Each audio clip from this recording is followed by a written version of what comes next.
تنہائی میں اللہ کو یاد کرنے والا شخص۔ رسول اللہ صلی اللہ علیہ وسلم نے فرمایا، 7 طرح کے لوگ ہوں گے جن کو اللہ اس دن اپنے سائے میں جگہ دے گا، جس دن اس کے سائے کے سوائے اور کوئی سایہ نہ ہوگا۔ ان میں سے ایک وہ شخص جس نے تنہائی میں اللہ کو یاد کیا اور بے ساختہ آنکھوں سے آنسو جاری ہوں گے۔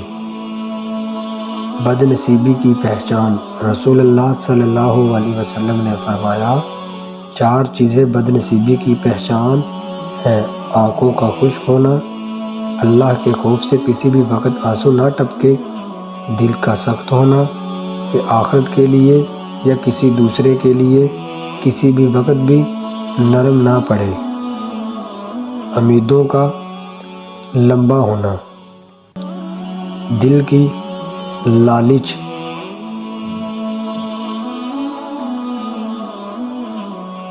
وقت اگر آپ کو پر عطا کر دے تو ان ٹانگوں کو مت بھولیے گا جن پہ آپ چلتے رہے۔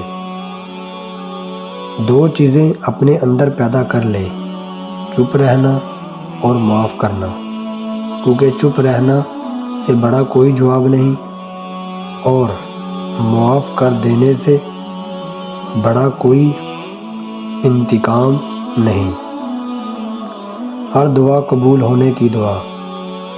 نبی کریم صلی اللہ علیہ وسلم نے فرمایا، جو شخص رات کو بیدار ہو کر یہ دعا پڑھے اس کی ہر دعا قبول ہوگی: لا الہ الا اللہ وحدہ لا شریک لہ لہ الملک ولہ الحمد وہو علی کل شیء قدیر، الحمدللہ، سبحان اللہ ولا الہ الا اللہ واللہ اکبر ولا حول ولا قوۃ الا باللہ۔ قبولیت کا یقین رکھو۔ نبی کریم صلی اللہ علیہ وسلم نے ارشاد فرمایا، تم اللہ تعالیٰ سے ایسی حالت میں دعا کیا کرو کہ تم قبولیت کا یقین رکھا کرو، اور یہ جان رکھو کہ اللہ تعالیٰ غفلت سے بھرے دل سے دعا قبول نہیں کرتا۔ معاملات اللہ پر چھوڑ دیں۔ جن لوگوں نے آپ کو تکلیف دی انہیں معاف نہ کر سکیں تو بھول جائیں، اپنا معاملات اللہ پر چھوڑ دیں۔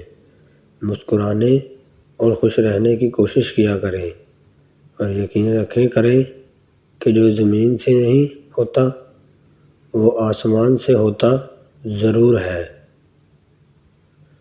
جب اللہ کی مرضی کے بغیر اس کائنات کا ایک پتا بھی ہل نہیں سکتا تو پھر تمہاری اللہ سے بار بار رجوع کرنا، اس سے مانگنا بے وجہ نہیں ہے۔ جو تمہارے ہاتھوں میں اتنی جان ڈال دیتا ہے کہ وہ دعا کے لیے اٹھ سکے، پھر ان اٹھونے ہاتھوں کی لاج بھی رکھتا ہے۔ بے شک